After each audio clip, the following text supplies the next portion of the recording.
You may not know it, but living under capitalism is damaging your mental health. The overwhelming feeling of competition, the scarcity mindset, the loneliness, and low self-worth can all be tied back to living in a capitalist society. In this video, I want to help you understand that therapy, self-help, and self-improvement may not be able to improve your mood or peace of mind due to the constant pressure of capitalism. At the end of the video, I'll go over a few things that you can start doing in order to cope with the negative mental and emotional effects that you might be feeling.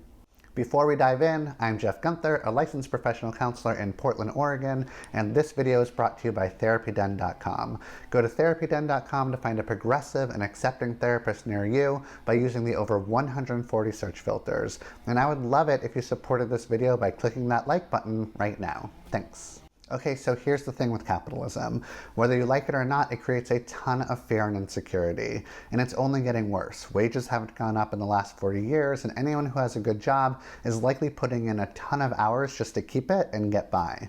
And I don't know where you live, but rents are getting higher and more out of control where I am. The house's population is growing at an alarming rate. It's all very sad. And while the internet and social media appear to keep us more connected than ever, it's really getting in the way of more authentically connecting with people. Not only that, but big corporations fueled by huge marketing departments push out content that degrades and destroys our body image in order to sell us products that we're told we need in order to feel better. They're doing so much more harm than good and draining our bank accounts at the same time. The capitalist world we live in is shaped by the image of the market, and the only way you're going to succeed in this world is if you make it on your own. And if you can't pull yourself up by your bootstraps on what we're told is an even playing field, it's not, then you're likely going to experience unemployment, which we know leads to higher chances of suffering from depression. In a capitalist society, your self-worth is based on your productivity. If you're not producing, you're sent the message that you're worthless because you're not contributing to society. And you should feel pretty bad about that. And it's not okay to blame the system or anyone else for your problems. Obviously, you're a failure because you're lazy, unmotivated, didn't study hard enough, and you're a drain on the system. You're dead weight, you depend on the government handouts, and you should be ashamed of that. Oh, and don't even get me started on how capitalism has influenced our personal brands. The fact that I'm even using the words personal brand is pretty disgusting. The way we curate all our social media feeds to appear valuable to our friends and family is gross. We treat ourselves as a corporation just like a good little capitalist should. And our social media image is so divorced from who we authentically are. The mental gymnastics that we have to perform in order to portray a flawless image of ourselves on social media that we badly want the world to see as we try to desperately hide our imperfections is wreaking havoc on our psyches. Capitalism makes us compete with each other for jobs that don't give us meaning or make us feel fulfilled.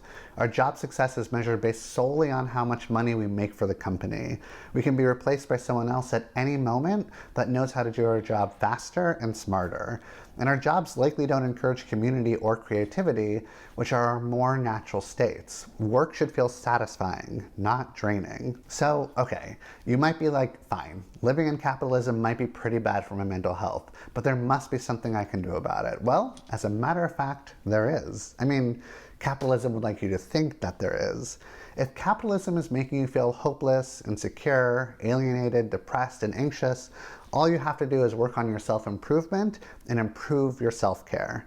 But here's the thing all your self-help gurus seem to leave out. Self-care and improvement are individualistic approaches to a problem that could be cured by community and the dismantling of capitalism. It's the system that needs to change, not you. You're having a very normal reaction to a very unhealthy system. Let me explain real quick. Self-improvement culture focuses on developing physical, mental, and emotional strength so that you can toughen up and be able to handle the cruel world. The message being sent is that you should be able to count on yourself and not have to ask for help from anyone else. You're taught to work harder and more efficiently. You're told the world isn't going to change. You can't control anything outside of yourself. So you're going to have to accept the system that you live in and instead take control of the only thing you can, which is how you think, feel, and behave. It does nothing to really address the underlying problem. It just tries to make you the best little capitalist there is. And then there's self-care. Self-improvement's softer and wiser little sister. Self-care involves going to spas, treating yourself, silent meditation retreats, talking to a therapist, drinking plenty of water, living holistically, thinking positively, eating a healthy diet, and doing your yoga. If you're good at pampering yourself, expressing your emotions, creating healthy boundaries, and taking your psych meds, then you'll be able to ward off your depression, anxiety, and insecurity. I mean, you won't really be able to do that, not in the end, but maybe a little, or maybe for a while. Basically, if you treat yourself well, you'll live well. The problem is that giving your body and mind all the minerals they could ever want is not going to change the world you live in. Let's face it, the survival of capitalism relies on all of us buying into the latest self-care, self-improvement fad and cycling through them until we die. It's perfect because we never point the finger at the thing causing the anxiety and instead blame ourselves for not being more evolved. Okay, so besides starting a revolution, which is something we'll eventually need to do, wait for my signal, what are a few things that you can do to cope? While you may not be able to physically escape capitalism, you can try to escape its ideology.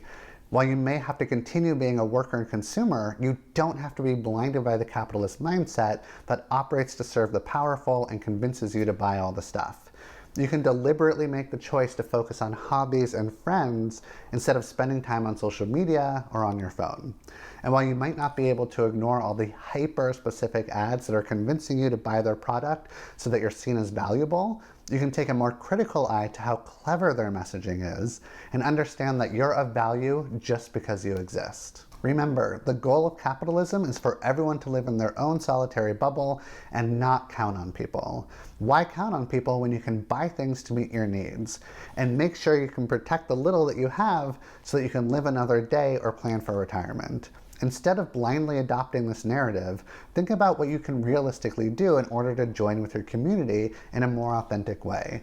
Challenge the notion that you're weak and too needy if you count on the people around you. We need a strong community that lifts us up and makes us feel safe to depend on. And trust me, I know how much fun it is to participate in consumerism. I have a hard time not doing it myself. But really ask yourself what you're needing. Are you buying things because you're trying to reach a certain status so that you can be respected by people? That's the capitalism narrative. Do you want to believe that your self-worth is tied to your productivity and what you can show for it? Or do you just want to genuinely connect with people around you and work on hobbies or projects that are truly interesting to you? If you want me to talk more about capitalism and the damaging mental health effects it has on us, leave me a comment. If you enjoy my content, a free way to support my channel is to like this video. Also, join me on TikTok and Instagram to get daily tips from me. If you're looking for a counselor like me, check out therapyden.com to easily find a therapist near you.